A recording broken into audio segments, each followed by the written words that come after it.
কথাটা যারা বলতে পারবে যে আমাদের রব আল্লাহ, আর কাউকে আমরা রব হিসাবে মানি না, শুধু বলেই শেষ করে দেয় না, সুম্মাস্তাকামু, এর উপরে দাঁড়িয়ে যায়, ইস্তেকামাত পয়দা করে, দৃঢ়তা নিয়ে আসে এই শব্দের উপরে।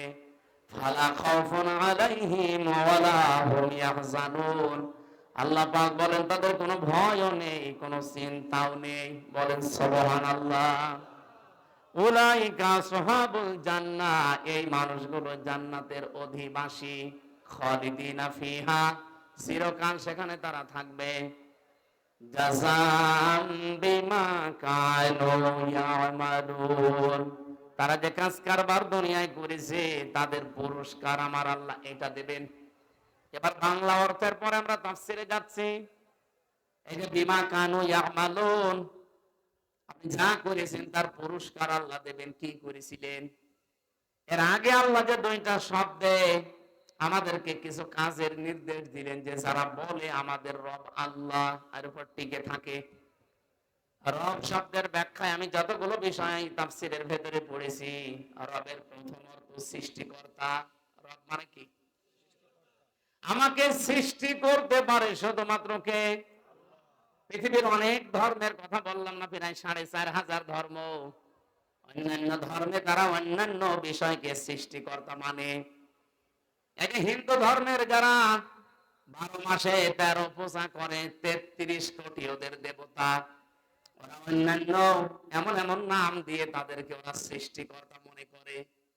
বিভিন্ন জিনিস মনে করে এগুলো এই এই বানিয়েছে, এগুলো এই বানিয়েছে। ওরা নাম দিয়েছে সরস্বতী, নাম দিয়েছে দুর্গা।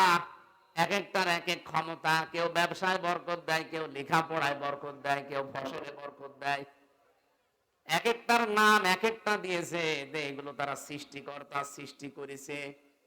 আমরা জানা রব বলে আল্লাহকে বিশ্বাস করি।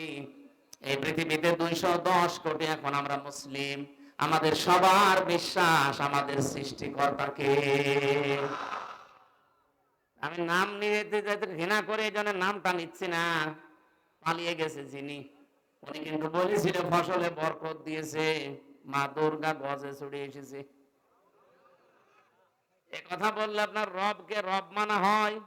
হয় না। কারণ সৃষ্টি তো দুর্গা করতে পারে না। আপনি ফসলের মাঝে দুর্গাকে বসিয়ে রেখেন, ফসল সহ দুর্গা চুরি হয়ে যাবে। আমি কি বেশি বলছি? আপনি রেখে দেখেন। এমনিতে রব মানে সৃষ্টিকর্তা নয়। এটা প্রথম 5টার ভেতরে প্রথম এটা। আল্লাহ পাক বলেন ইকরা বিসমি রাব্বিকাল্লাযী খালাক, তোমাদের রবের নামে যিনি তোমাকে বানিয়েছেন। তাহলে সৃষ্টি করার একচ্ছত্র মালিকানা দুর্গার, ধবলের, সরস্বতীর, কার? এটা আমরা বিশ্বাস করি তো। পৃথিবীর কিচ্ছু কেউ সৃষ্টি করতে পারে না, শুধু ওটা রিফাইন করতে পারে, একটার সাথে মিলিয়ে আরেকটা বানাতে পারে। কিন্তু আসল যিনি বানিয়েছেন সর্বপ্রথম তিনি কে? এই যে মডেল ছাড়া যিনি বানান, এই জন্য তাকে সৃষ্টিকর্তা বলা হয়। হযরত ইব্রাহিম আলাইহিস সালাম এই শিরক থেকে জাতিকে মুক্ত করার জন্য যে ঘোষণাটা দিয়েছিলেন শব্দের মাধ্যমে, ওইটা এইটা, ইন্নী ওয়াজ্জাহতু ওয়াজহিয়া লিল্লাযী ফাতারাস সামাওয়াতি ওয়াল আরদা হানিফা। তিনি বলেছিলেন আমার এই চেহারা আমি ঘুরিয়ে দিলাম ওই রবের দিকে। কোন রব? যিনি আসমান আর জমিনের উদ্ভাবক। এই যে ফাতারা মানে যিনি আসমান আর জমিন দেখে দেখে বানাননি, কোন রকমের মডেল ছাড়া, আকৃতি ছাড়া নিজের জ্ঞানে বানিয়েছেন। এইটার নাম সৃষ্টিকর্তা।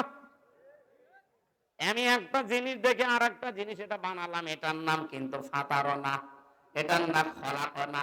এটা আলাদা আরবি আছে। কিন্তু কেউ যদি কোনো আকৃতি ছাড়া, কোনো মডেল ছাড়া একটা জিনিসকে তৈরি করে, যেমন আমার আল্লাহ পৃথিবীর সব কিছুকে আলাদা আলাদা বানিয়েছেন, একটা দেখে আর একটা। বলেন বলেন, আমাদেরকেও আল্লাহ ঠিক ওইভাবে একটার সাথে আর একটা জীবনও মিলবে না। আপনি মনে করছেন না হামজার এই যে অধ্যাপক সাহেবের চেহারা মনে হচ্ছে একই? কে বলেছে? কিয়ামত পর্যন্ত এই পৃথিবীতে হামজার সাথে আর কোন মানুষের চেহারা মিলছে না, মিলবেও না। যে কোন লাইনে একটা খোদ আল্লাহ ধরিয়ে দেবে। বিশেষ করে 5টা জিনিস তো মিলবেই না। আমার এই হাতের আঙ্গুলের ছাপ, এখানে 153টা রেখা আছে। আজ পর্যন্ত কারো এই রেখাগুলো একটার সাথে আর একটা মেলে না। এই কিয়ামতের আগে কারোর সাথে কারো মিলবে না। যদি মেলে তাহলে জমি জায়গা সব জাল দলিল হয়ে যাবে। 2 নম্বরে কণ্ঠের স্বর। এই যে আমার কণ্ঠের যে স্বর বের হচ্ছে, এক একটা কথা তৈরি হতে কমপক্ষে 27টা স্তর পার করছে আমার এই কণ্ঠ। প্রত্যেকের ঠিক এইভাবেই 1 থেকে 26 পর্যন্ত হয়তো ঠিক থাকবে। বিজ্ঞান জানিয়েছে 27 নাম্বার জায়গায় যখন কথাটা বের হবে তখন সিস্টেমটা আল্লাহ আলাদা করে স্বর বানিয়ে দেবে।